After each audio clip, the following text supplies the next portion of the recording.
You did so well during the elections. What was the reason for this outcome? My party has always been there to serve the people of Kurdistan and the cause of the Kurdish people, and the Kurdistanis, by the way, not just the Kurds, but everybody that lives in Kurdistan.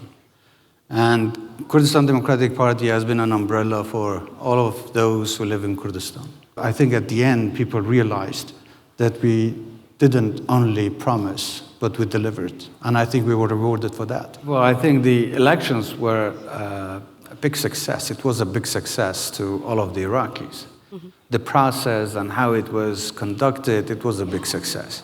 But there is a big problem with the electoral law. The electoral law is not fair.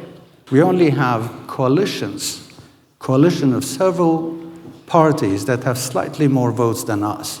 But if you look at the number of seats that we have won, are not compatible to the votes that we've collected.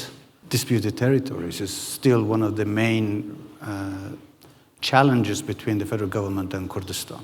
Still, the government in Baghdad relies on an outdated law that they inherited from the previous regime, and it's not applicable to a federal system. As a constitutional entity, Kurdistan should have its share of the budget from the federal government and not have a ministry at the federal level to interfere into the details of how the financial sector in Kurdistan is handled.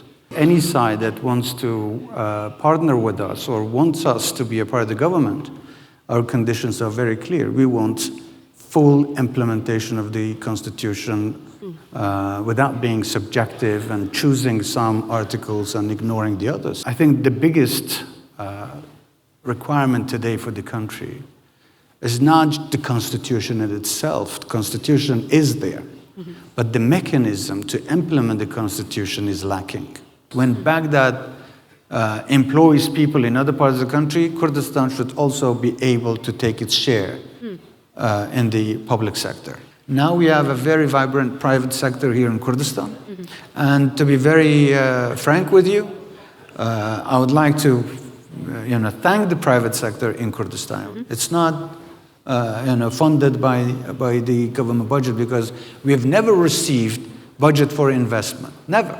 In the last few years, we haven't received budget for investment from the federal government.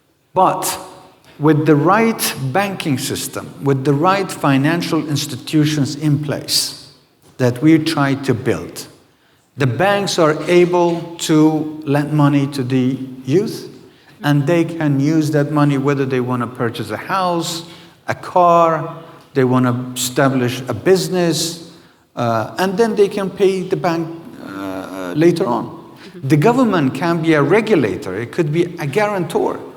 And that's what we are trying to do. We need to care more about people, about the national interests, rather than our political or personal interests. When we try to respect each other, when we try to respect every nationality, every ethnicity, every religion, and believe in coexistence, and believe that we can all together be stronger, and build faster, we can. I was very pleased to host both Kurdish factions from ENKS and also SDF this morning. This is what this forum is about. We are not only talking, but we are acting upon it. We're trying to build peace by action.